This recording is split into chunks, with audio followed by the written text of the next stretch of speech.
Hello everyone, I'm Joe Buzzard. I'm a content strategist for RocketMill, and today I'm going to talk to you about dark social, specifically about what it is, kind of shed some light on some of the dark social platforms, and hopefully give you some inspiring ideas to help you succeed. So first of all, the first question you probably have is, what is dark social? Is it the dark web? Or is dark social a goth party? I'm afraid to disappoint you, but neither of those things have anything to do with dark social whatsoever. Instead, dark social is a term that was coined by writer Alexis Madrigal, writing for The Atlantic in 2012.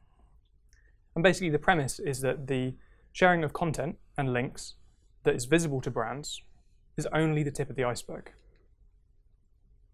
And what I mean by this is that you have platforms like Facebook, Twitter, and Instagram, where when people share your content and interact with your content, it's visible, you can see it, you can track it, and you can understand the experience they're having with your content.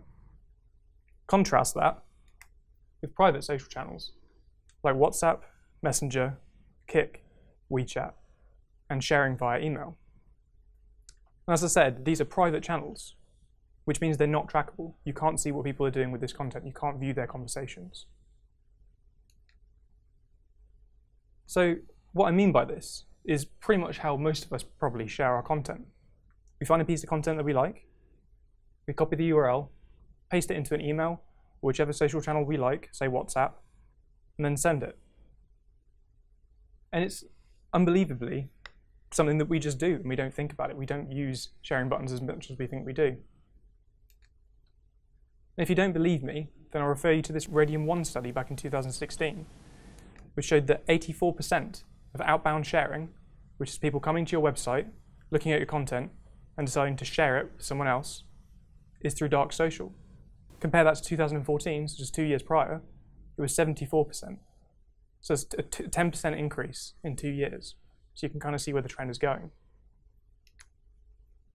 And that seems kind of scary, because if you think about it, the quest of any good marketer for over a century has been to understand the intangible conversations around products or services. We want to understand what the consumer wants and give it to them. And if we can't see those conversations, that's kind of frightening, right? Because what that means is you get an incomplete picture. You can see the beginning of the journey that these people are undertaking, and you can see where they're converting right on the horizon. But the middle bit's kind of got a bit foggy now that you're aware of this big gap in your knowledge. And we're so used to tracking end-to-end that naturally we feel uncomfortable when we're told that we can't see that. We don't know what people are doing. But we do have to respect that. There's a reason that people are going into dark social. They're retreating into private channels. And it is something that's happened since the dawn of time. I mean, why should we fear the online equivalent of sitting down with your mum and having a chat? There's nothing wrong with that. We've never been able to access it before, and the existence of dark social is just an extension of that. So, okay, why and how can content help you in dark social then? Well, basically because it's the best way to give people what they want. So what you need to do is create useful content. You may not be able to see these conversations going on in dark social, but you can become a part of that conversation. So my first example of this is Adidas. A couple of years ago, they decided that they wanted to become the most personal brand, and that dark social was perfect for that. It's as personal as you can possibly get in terms of interacting with your customers. So what they did was they created tango squads across 15 cities worldwide, which are effectively micro-influencers in football, basketball, sports that they're obviously heavily invested in, and who had really engaged audiences. And they then gave them inside information that they could share with their own followings and create a buzz outside of dark social. So for example, when Paul Pogba signed for Manchester United, that was originally shared in dark social. There was a messenger chat set up. The people of the tango squads were informed of the video that Pogba had signed for Manchester United, and they then spread that. That's where that buzz came from and why it became so huge so quickly. Another brand that I'd like to introduce you to who's doing exceptionally well at dark social is Hellmann's Mayonnaise. There are thousands of ways to learn new recipes. Even so, 1 in 3 youngsters don't know how to cook, and this moment keeps happening a lot through all ages. mostly because people have no idea what to do with the ingredients they find in their fridge. But if there's Hellmann's, there is a way. Hellmann's presents What's Cook, the first live recipe service using WhatsApp.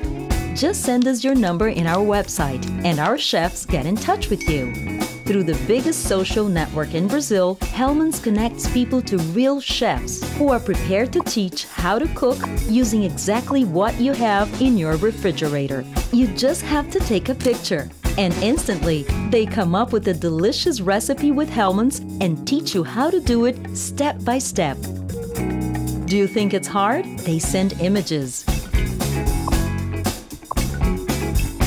Still hard? They send videos. They even draw pictures. And hey, they also let you know when it's time to take the food out of the oven. So yeah, really good example of them using dark social to their advantage. They've created unique content that engages the user in their own private space. People, ask to be invited, and then they provide them really helpful content that really helps their brand. And I think that's great. It's a great example of it. So what have we learned so far about dark social? For me, the real takeaway is that dark social is no different to any other marketing channel. It's quintessentially content marketing.